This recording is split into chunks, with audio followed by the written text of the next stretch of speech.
When we last spoke, you told us that a lot of survivors were going to the State of the Union address as guests of members of Congress. Mhm. And I know you were the guest of Congressman James Walkinshaw. He's a Democrat from Virginia. How did that happen? Had you met with him before?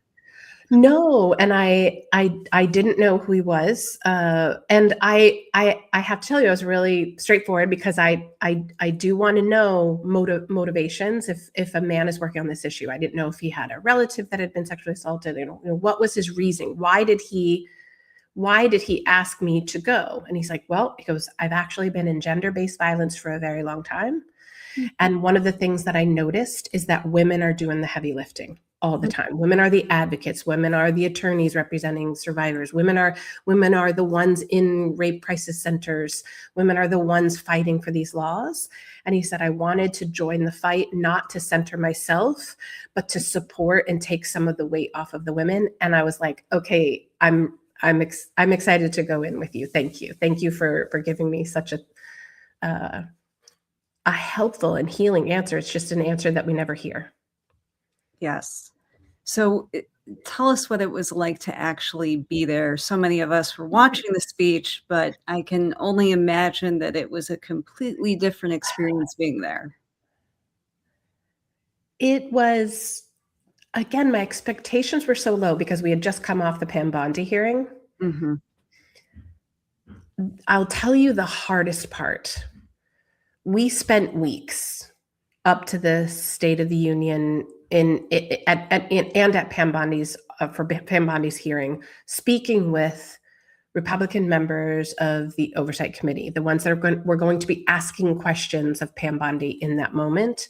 So we were in those offices, and we got incredible receptions from these congressional members saying, I have been involved in human trafficking and anti-human sex trafficking for years. This is part of my platform. We are with you. We believe you.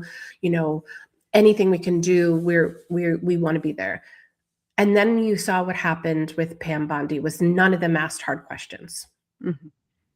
So when we sat in that room at the State of the Union, and those Republicans that I talked to, when they stood up and cheered for him on platforms that seemed opposite of anything focused on humanity and recognizing issues in our country, I was sad. I was far more disappointed and sad because his expectation, what he was going to say, we knew. He denies being a rapist. And so that was expected. We didn't expect him to say anything in the room, but it was watching all of those people that we talked to that gave us so much support. Like no one acknowledging us in the room, no one caring about the Epstein files in that moment, no one calling out their leader on how much he is not only a part of the Epstein files, but now part of this huge cover-up. There has been extensive reporting from NPR, Politico, and other outlets about allegations against the president involving a 13-year-old child. And the DOJ did withhold documents about this. Talk to us about your thoughts about this, because this is beyond just he was a friend of Jeffrey Epstein's. He had many associates who appear in the Epstein files. I mean, these are direct allegations about our president. I don't care who someone is. If you're in those files and you had an inner circle relationship with him, you should be testifying. And if you were even on the close outer circle where you are in there multiple times, you've been not just an acquaintance, but someone that spent a lot of time with him, you should be testifying. If you were an acquaintance and you're in there, you might have information that could be helpful to the FBI, you should be testifying. So to completely absolve a president, not only just by the number of times that he is in there. But then to see allegations, and these are not the first allegations we've seen against this president for the rape and abuse of a child. This is not the first time. This has been going on for years. And to have people overlook it is horrific. Now, guess what? What's being redacted has to be 10 times worse. There's no reason to cover up something if there's not either more evidence, more allegations. I mean, we're looking at 2.5 million files that still have to be released, and a good portion of the files are redacted. But it's almost as if they want to just put them out there and say what we're looking at doesn't exist. That is a level of psychological coercion. That's a level of psychological coercion that we saw with Jeffrey Epstein. I mean, it's the same mechanisms of manipulation and gaslighting. It's what you're seeing here and what you're saying. No, that's not real. You just flew on a plane. Look at this beautiful island. You're not seeing and feeling what you think you're seeing and feeling. There also seems to be some pretty important context here, which we have talked about many times, about the fact that there are 28 women who have accused the president of sexual assault. There was a civil court case with E. Jean Carroll where he was found liable.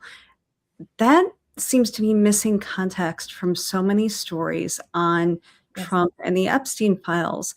And I'm wondering how you see this and why you think that is, because that context tells us a lot. I think that context is important. And again, it goes back to what I said earlier. We are not having enough men in power call out men in power.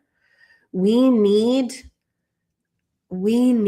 stronger, more courageous men to stand up alongside survivors. Because if you're afraid to do it, how afraid do you think survivors are to be doing it?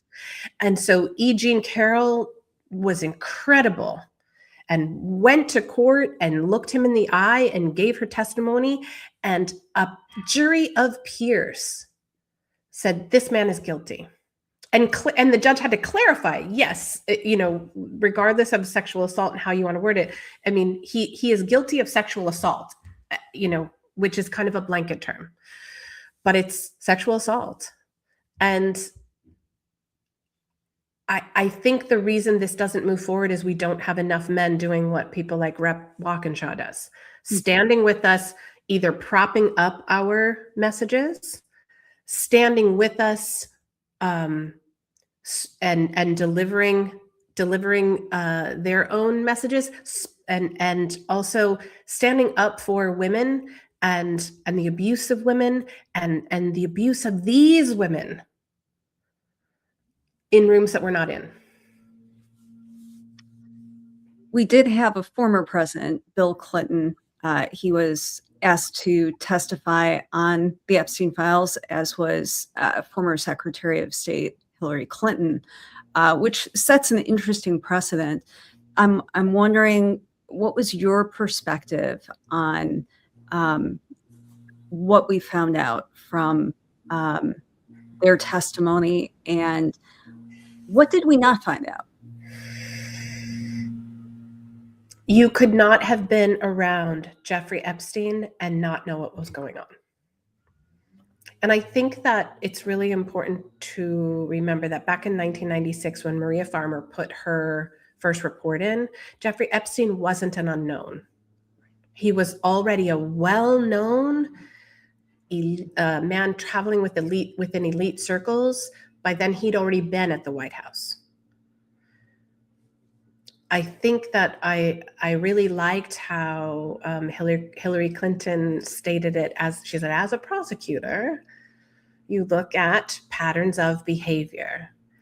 And so I know that it would have been impossible to be around Jeffrey Epstein for any length of time and not know what was happening. So to say that you didn't know what was going on I find that extremely difficult to believe. Mm-hmm. And so we didn't find out much, Mm. did we? No, but there is a precedent now for perhaps Yes. bringing the Yes. current president in for questioning at some Do we point. believe he'll say that? Then yes, he should be brought in. But Mhm. do we believe that this man is ever going to tell the truth about what happened with Jeffrey Epstein? I mean, so then we've gone through another performative Mhm. experience and another gaslighting, and Mhm. everyone is shocked and nothing happens. And I don't know where that ends. And I know that part of it is congressional record Mhm. for when midterms happen and we have a change in administrations, and then this is held on and can be prosecuted at a later date by another administration. So as I understand it, that's a good strategy to get things on congressional record. But for those of us that have been sitting and waiting for justice for 30 years, if someone had listened to Maria Farber back in 1996, I would have gotten help within 5 years of what happened to me. Mhm. But it would take 30. Every time one of those banks didn't do the right thing, they stopped the ability for anyone. It's not just the people that came after, it's the people that came before Mhm. that didn't get help because they thought they were the only person that this was happening to. We don't know who Trump will pick for his next attorney general. But regardless, at this point, how much confidence should the American people have in this Department of Justice?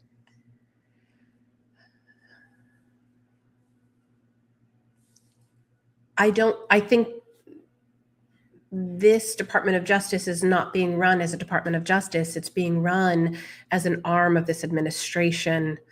And so this administration is not taking care of survivors. They're doing the exact opposite.